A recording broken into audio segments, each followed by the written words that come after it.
Welcome to Nepali Times Studio. Joining us today is Swiss Ambassador to Nepal, Elisabeth von Capeller, who is soon wrapping up her time here in Nepal. Welcome to Nepali Times Studio, Ambassador. Thank you very much, and thank you very much for giving me the opportunity for this exchange today. Thank you so much. Ambassador Capeller, what are some of the lasting impressions of Nepal that you'll take back with you? I have seen a country who has changed very fast in the recent years. It was a country from a very close rural society to a urban rural, but also global society. And I have also seen the country going through up and downs and huge changes, also social changes. And we have seen that even though the country was hit about many crises, it came out of the crisis, and this shows a certain strength of the people, and that I will take with me. But we have also seen the women. For me, the women have changed the most, and they're so positive. Their body language is so much different than 10 years ago, and they are much more present in the public spheres and also in the private sector, and that I will take home, and this is really something which is giving me hope. I have also seen a country who went through a lot of changes, and I believe there is still a lot of changes to be addressed. I talk about the social injustice is still here, and I believe this is something the country has still to address. Mm-hmm. One thing I take with me, which makes me worrying a bit, is the rapid environmental destruction. And I hope that there will be more sensitivity towards that, because Nepal is destroying its wealth, its beauty, its potential for the future. Talking about development, Switzerland has had 70-year history of development cooperation with Nepal. In all these years, how do you think the nature of Swiss assistance had changed? I believe we have been always a partner who was consistent and Nepal could rely on.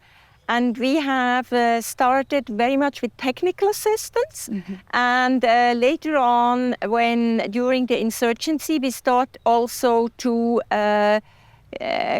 be in service delivery, because the state was not present. And after the insurgency, we have also started to support the country in its implementation of the constitution.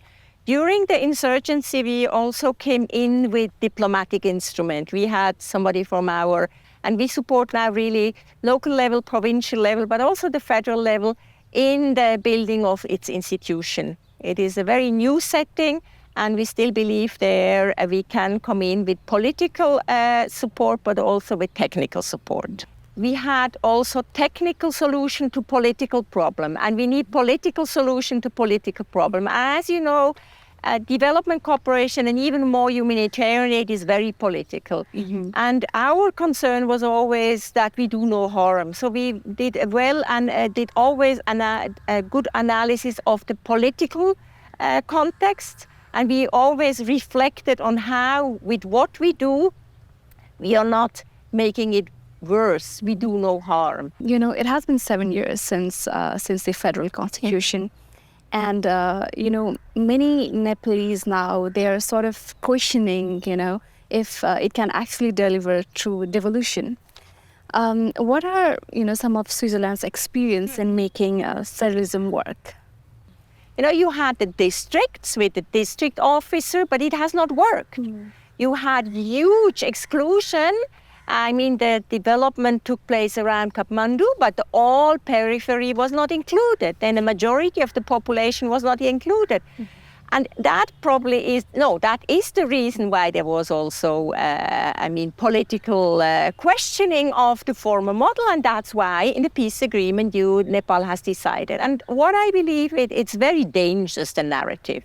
Mm-hmm. Because people have forgotten how it was. People have never been in the district, and they don't know how it was in the district agriculture office. Mm-hmm. Where was the service delivery at the time? So I believe it's a very Kathmandu-centric, elite-driven discourse, and I believe also the country has not even started to implement the constitution. You see, you have not passed the most important acts like the Civil Service Act. Without Civil Service Act, the province and the local level cannot function because they have no staff. Without Education Act, the mandate which is given to the local level to be involved in education cannot be taken over. In the TVET Act, in the Police Act, you have so many acts which are still not passed by the parliament. So when there is a criticism, especially to the province depends highly on what happens in the federal level politics. So they are somehow victim of what happens here. So I would really say that you have a good constitution, you have a reason why you have chosen that model, and we see already positive effects. We see on local level definitely, but also on provincial level. So please give this model a try. Don't change now. And I say a constitution is always a living document. You can change, you can adapt. But I don't believe this country can afford to have a total new change again. This system will work. I believe it's the right system.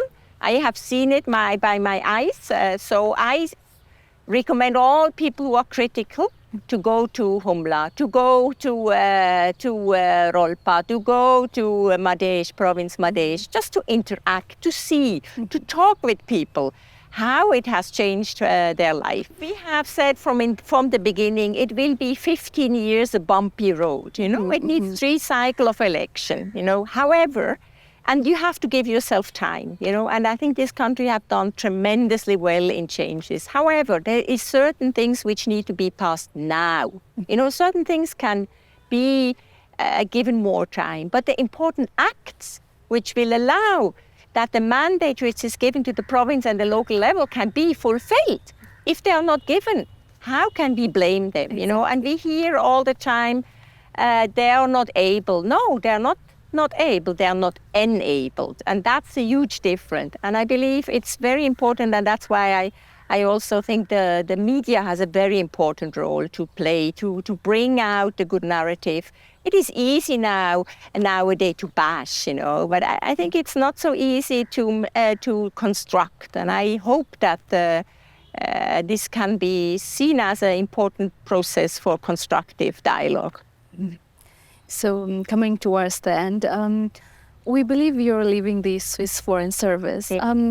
Where does your Nepal experience fit in your career?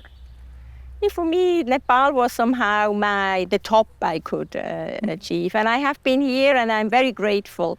And I've seen where Switzerland could really make a contribution, be it in the forest sector, be it in the technical vocational education, in the trail bridge, in the motor bridges, in so many areas, the contribution to the peace process.